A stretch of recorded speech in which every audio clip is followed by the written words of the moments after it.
चंद्रपुर शहर के मध्य स्थित ऐतिहासिक रामाला तालाब में बड़ी संख्या में मछलियों की मौत होने की चौंकाने वाली घटना सामने आई है।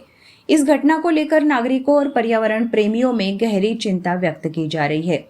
तालाब में मरी हुई मछलियां तैरती दिखाई देने से इलाके में दुर्गंध फैल गई है और स्थानीय प्रशासन की सतर्कता पर सवाल उठने लगे हैं। तुकुम, बंगाली कैंप, शास्त्री नगर आदि क्षेत्रों का गंदा पानी सीधे नालों के माध्यम से छोड़ा जा रहा है, जिससे तालाब का पानी भारी मात्रा में प्रदूषित हो गया है। यही प्रदूषित पानी मछलियों की मौत का मुख्य कारण होने का संदेह जताया जा रहा है।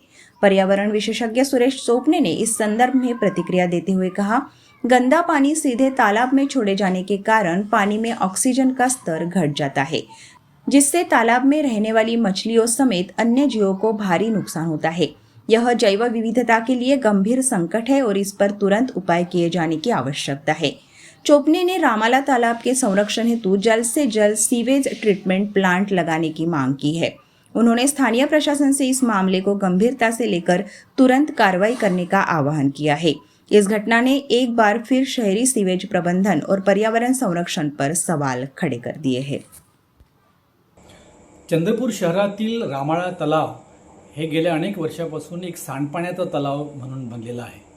कारण तुकुम परिसरातलं संपूर्ण पाणी आणि या तलावाच्या बाजूला राहणाऱ्या सर्व झोपडपट्ट्या याच्यामधलं सर्व जे सांडपाणी आहे, मल निस्सारण जे आहे आणि जे घाण पाणी आहे या तलावामध्ये येत असते। आम्ही गेल्या अनेक वर्षापासून या तळ्यासाठी सांडपाणी प्रक्रिया संयंत्र लावायसाठी आम्ही खूपदा शासनाला निवेदनं दिली आहे, परंतु अजूनही अशा प्रकारचे सांडपाणी प्रक्रिया पूर्णपणे इथे लावल्या गेलेली नाही आहे।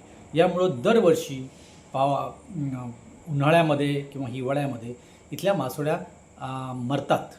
याचं कारण आहे की यामध्ये COD आणि BODचं जे प्रमाण समपान राहायला पाहिजे ते काही इथे राहत नाही आणि मासोळ्यांना लागणारं जे ऑक्सिजन आहे ते ऑक्सिजन इथे त्यांना मिळत नाही आणि त्याच्यामुळे मासोळ्या इथल्या मरतात। म्हणून आमची तातडीनं शासनाला विनंती आहे की एवढं मोठं नुकसान जे मासेमारांचं होतं ते शासनाने भरून द्यावं किंवा मग इथे अशा प्रकारची STP जी आहे ती STP यंत्रणा म्हणजे सिवेज ट्रीटमेंट प्लांट आहे तो इथे लावण्यात यावा।